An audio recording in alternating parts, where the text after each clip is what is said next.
is ITV News with Mark Austin and Julie Etchingham.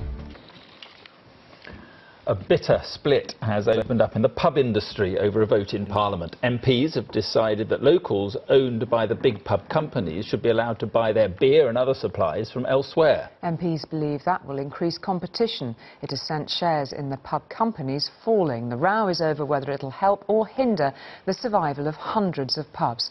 Our economics editor Richard Edgar has been looking at the new measures.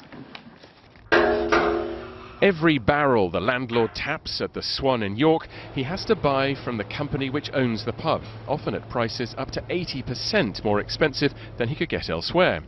Like about half the pubs in Britain, the Swan is tied into that arrangement, but that could end after MPs voted to stop the practice. It has the power to transform our pub industry, and that's no exaggeration. Half of our industry at the moment is really struggling with these tight margins that they can get through the pubco deals. Shares in those pubcos, the big pub companies, tumbled as much as 17% today as an important source of their income headed for the slops tray.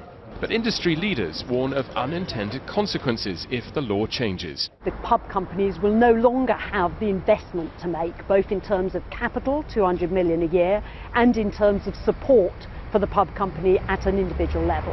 And then you have the problem that small breweries will no longer have the distribution through the big pub companies and the bigger breweries, so they're going to be restricted in where they can sell their beer. It won't help either of them.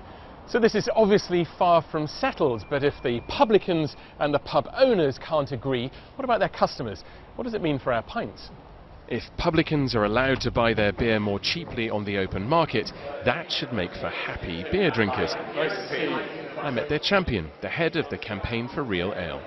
This will hopefully ensure the continuation of the pub in their village or part of the town or city that they live in. They'll be delighted because of the wider range of beer. They'll be delighted because hopefully the price of beer available to them will be maintained at a lower level. And they'll doubtless raise a glass to that if it comes to pass. Richard Edgar, ITV News.